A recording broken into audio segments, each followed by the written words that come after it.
Parle-G biscuit ಯುಗಾಂತ್ಯ ಕಾರಣ ಏನು ಗೊತ್ತಾ? ಬಾಲ್ಯ ಜೀವನ ಅಥವಾ ಚೈಲ್ಡ್ಹುಡ್ ಅಂದ್ರೇನೆ ಅದೊಂದು ನೆನಪಿನ ಸಾಗರ. ಆ ನೆನಪಿನ ಬುತ್ತಿಯಲ್ಲಿ ಪಾರ್ಲೆಜಿ ಬಿಸ್ಕೆಟ್ ಯಾವಾಗಲೂ ವಿಶೇಷ ಸ್ಥಾನಮಾನ ಇರುತ್ತೆ. ಕಾರಣ ನಮ್ಮ ಬಾಲ್ಯದಲ್ಲಿ ಎಲ್ಲರ ಫೇವ್ರೆಟ್ ಬಿಸ್ಕೆಟ್ ಅದು. ಈಗ ಆ ಬಿಸ್ಕೆಟ್ ನ ಯುಗಾಂತ್ಯ ಆಗ್ತಾ ಇದೆ. ಯಾಕೆ ಏನು ಅನ್ನೋದು ಗೊತ್ತಾಗ್ಬೇಕು ಅಂದ್ರೆ ಈ ವಿಡಿಯೋ ಪೂರ್ತಿ ನೋಡಿ. ನಮ್ಮೆಲ್ಲರಿಗೂ ಒಂದು ಹುಟ್ಟು ಸ್ಥಳ ಇರೋ ಹಾಗೆ ಪಾರ್ಲೆಜಿ ಬಿಸ್ಕೆಟ್ಗೂ ಒಂದು ಜನ್ಮಸ್ಥಳ ಇದೆ. ಅದೇ ಮಹಾನಗರಿ ಮುಂಬೈ.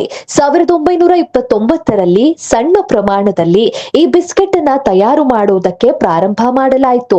ನಂತರ ಇದರ ಪಾಪ್ಯುಲಾರಿಟಿ ಎಷ್ಟರ ಮಟ್ಟಿಗೆ ಇತ್ತು ಅನ್ನೋದನ್ನ ನಾವೇ ಕಣ್ಣಾರೆ ನೋಡಿದ್ದೀವಿ. ಭಾರತದಲ್ಲಿ 60ರಿಂದ 70% ಜನ ಈ ಬಿಸ್ಕೆಟ್ ಅನ್ನ ತಿಂದಿದ್ದಾರೆ. ಆದ್ರೆ 2016ರಲ್ಲಿ ದಿಢೀರಂತ ಸಂಸ್ಥೆ ತನ್ನ ಪ್ರೊಡಕ್ಷನ್ ಕಡಿಮೆ ಮಾಡ್ತು. ಈಗ ಮುಂಬೈನಲ್ಲಿರುವ ವಿಲೆ ಪಾರ್ಲೆಯಲ್ಲಿರುವ ಕಾರ್ಖಾನೆಯನ್ನ ಬಹುಮಹಡಿ ಕಟ್ಟಡ ನಿರ್ಮಾಣಕ್ಕಾಗಿ ಕೆಡವಲಾಗ್ತಾ ಇದೆ. ಕಾರಣ ರಸ್ತೆ ಅಗಲೀಕರಣ ನೆಪ.